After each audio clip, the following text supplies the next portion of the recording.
నా తల్లి అచ్చమ్మ నేను చెప్పేవన్నీ జరిగి తీరుతయమ్మ ఓ తల్లి అచ్చమ్మ నా తల్లి అచ్చమ్మ కలియుగము 5000 ఏళ్ళైనాక ధర్మము నాశనమైపోతుందమ్మా సల్ల కంటే కూడా కళ్ళు గొప్పదంటూ తాగేటి జనులే పెరిగిపోతారమ్మా దేవుడే లేడాను నాస్తికవాదులు దేశ దేశాన ఎక్కువైతారమ్మా నిజమైన భక్తులే తగ్గిపోతారమ్మా కపటదారులే పెరిగిపోతారమ్మా ఓ తల్లి అచ్చమ్మ నా తల్లి అచ్చమ్మ కాల జ్ఞానాన్ని చెబుతున్నా వినవమ్మా ధర్మాన్ని వీడి ధనము కోసమే అయినోళ్ళనైనోళ్ళే చంపుకుంటారమ్మా అమావాస నాడు ఆకాశంలో నిండు చందమామ కనిపిస్తదమ్మా అర్ధరాత్రి సింహ చీకట్లోన మండేటి సూర్యుడు ఉదయిస్తాడమ్మా సర్వజాతులు సంకరమై సంకరులే సామ్రాటులైతారమ్మా మునుముందు జరిగే వింతల్లి గనమమ్మ నేను చెప్పేవన్నీ జరిగి తీరుతాయమ్మా వావి వరసలు మచ్చు కన్నా లేక మానవత్వమే చచ్చిపోతుందమ్మా పగలేమో అన్నా చెల్లెళ్ళు అనుకుంటూ రాత్రుళ్ళు రతులల్లా మునిగిపోతారమ్మా అతి తిండి అతి నిద్ర వల్ల ఈ జనులు విపరీత వ్యాధులతో బాధపడతారమ్మా తీరా నివాసము అన్నది లేక ప్రజలు రోజు సంచరిస్తుంటారమ్మా ఓ తల్లి అచ్చమ్మ నా తల్లి అచ్చమ్మ కాల జ్ఞానాన్ని చెబుతున్నా వినవమ్మా ఆకాశంలా 3 సుక్కలు పుట్టి పిడుగులు బడి జనులు చస్తారమ్మా పట్ట పగలు సుక్కలాను చూసి లెక్కలేని జనులు రాలిపోతారమ్మా ఇనుప స్తంభాలు చిగురిస్తాయమ్మా రెమ్మలు సాగి పూలు పూస్తాయమ్మా అడవి జంతువులు నగరాలపై బాడి నరుల నెత్తూరును తాగి వేస్తాయమ్మా ఓ తల్లి అచ్చమ్మ నా తల్లి అచ్చమ్మ కాల జ్ఞానాన్ని చెబుతున్నా వినవమ్మా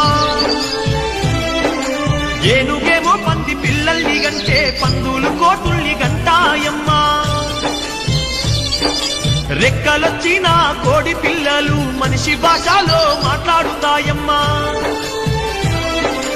ఇనప గుళ్ళు నీట తేలుతాయమ్మా అలుకాటి బెళ్ళు మునిగిపోతాయమ్మా భారతదేశం వందలాది ఏళ్ళు బానిసత్వంలో నలిగిపోతుందమ్మా ఓ తల్లి అచ్చమ్మ నా తల్లి అచ్చమ్మ కాల జ్ఞానాన్ని చెబుతున్నా వినవమ్మా ఎద్దులు దున్నా పోతులు గుర్రాలు లేకుండానే బళ్ళు నడుస్తాయమ్మా నీళ్ళలోన ఉన్న శక్తితో దీపాలు వెలిగే దినములొస్తాయమ్మా ఆ జన్మ వైరంతో ఉండేటి పులిమే కాయిక మధ్యముతోని ఉంటాయమ్మా మెదడు వాపుతో గుండె వ్యాధితో లక్షల్లో నా జనము చచ్చిపోతారమ్మా మునుముందు జరిగే వింతల్లి గనవమ్మ నేను చెప్పేవన్నీ జరిగి తీరుతాయమ్మా ఎంపలి చెట్టుకు నిచ్చెళ్ళు వేసే మరుగుద్దులే పుట్టుకొస్తారమ్మా కలికాలం మధ్యాహ్న కపట స్వాములు జనుల సంపదను దోచుకుంటారమ్మా కాలజ్ఞానములోని ఏ ఒక్క మాట పొల్లుపోకుండా జరిగి తీరునమ్మా స్వామి ఈ కాలజ్ఞానాన్ని చెప్పి నన్ను ధన్యురాల్ని చేశావు స్వామి ఇతను నా కుమారుడు పుట్టు గుడ్డివాడు వీనికి చూపునిచ్చి వీడి జీవితంలో వెలుగు ప్రసాదించి మమ్ము ఆశీర్వదించండి స్వామి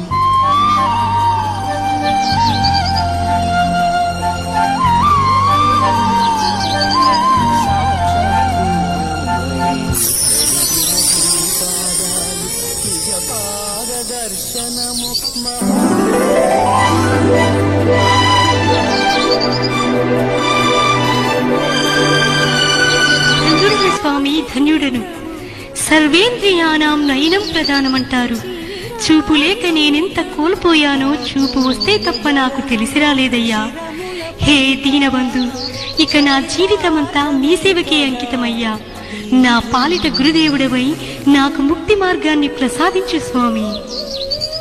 నాయన బ్రహ్మానంద, గత జన్మలు సలామలేకుం గురుదేవా, మీది గురించిన్నామయ్యా. మీ దర్శన భాగ్యం కోసం మాది మనసెంతో తపించెనయ్యా. మీరాకతో హమారీ షహర్ పావనమైపోయిందయ్యా. మీది మహిమ చూడాలని మాకి ఆశ పుడుతుందయ్యా. పానీ సే ఆపు చిరాగు సిలగాకే,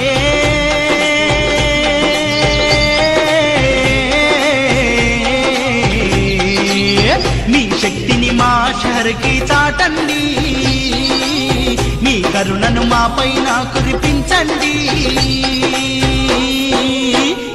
జహాపన, ఇంత చిన్న పనికి నేనెందుకయ్యా?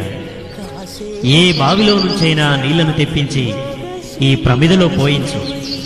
నీ చేతే ఆ ప్రమిదను వెలిగింపజేస్తాను.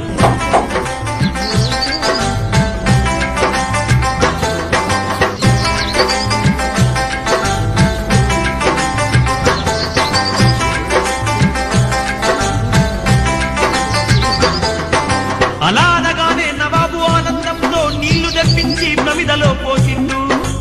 స్వామివారు మండుతున్న కాగడ అందించగానే నవాబు ఆ ప్రమిదను వెలిగించగానే ఆ ప్రమిద దేదీప్యమానంగా వెలిగింది.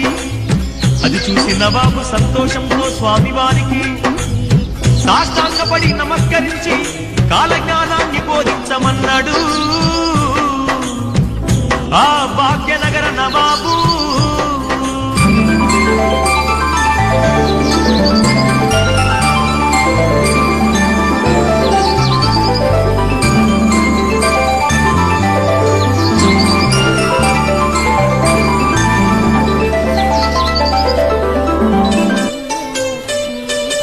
ఆరేదొండా తీగ నా మఠముపై బుట్టి 7 గడియల్లోనే మఠమంతా బాకి. మఠములోకెళ్ళేటి మార్గము లేక 107 రోజులు పూజలుండావయ్యా. మక్కలోన నల్ల పంది బుట్టి మహమ్మదీయుల్లోన తగువు పెట్టేనయ్యా. పట్టుకోను పోతే ఆ పంది బెజవాడ కృష్ణానదికి వచ్చి మాయమైతుందయ్యా. అరికాలి మంటలు నెత్తికి ఎక్కి వేలాది జనులు అరిచి చస్తారయ్యా. ఈ గ్రామములోని అచ్చమ్మ గారి వంశమే నాశనమైపోతుందయ్యా. వాళ్ళింట పెరిగిన చింత చెట్టుకు చేమంతి పువ్వులు పూస్తాయ్యా.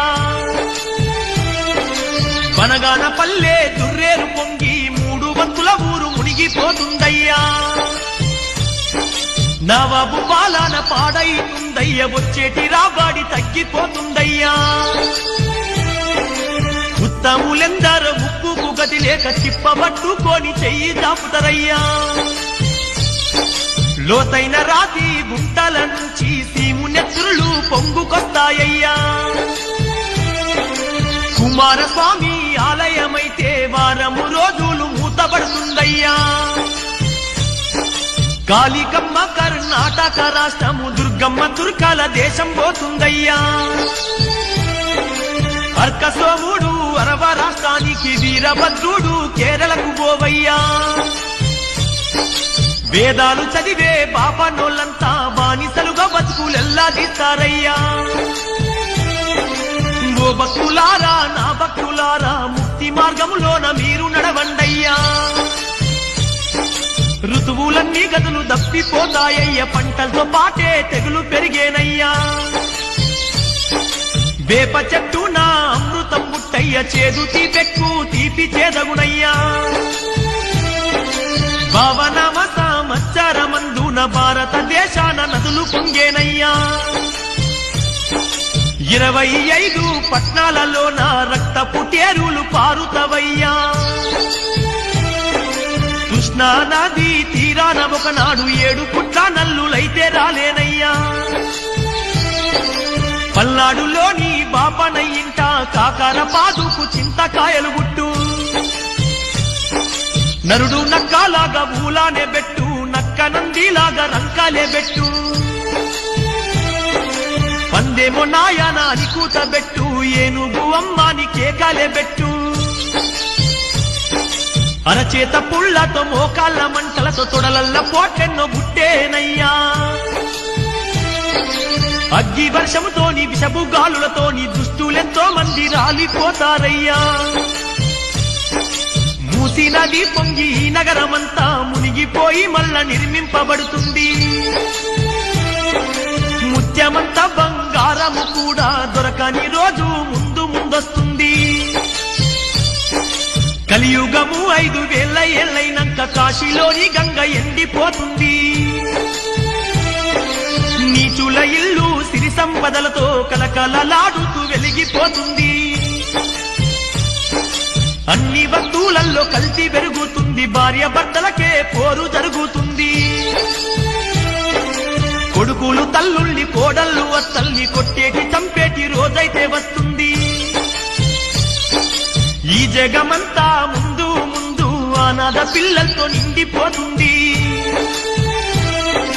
గుడ్లకు ఒక్కటి అరవడం వల్ల గుత్తి కోటానే కూలిపోతుంది నేను చెబుతున్నా ఈ కాల జ్ఞానము దేవరహస్యమని మరువబోకండి ఓ భక్తులారా నా బిడ్డలారా నేను చెప్పుతున్న ఈ కాల జ్ఞానము దేవరహస్యమని మరువబోకండి ఓ భక్తులారా నా బిడ్డలారా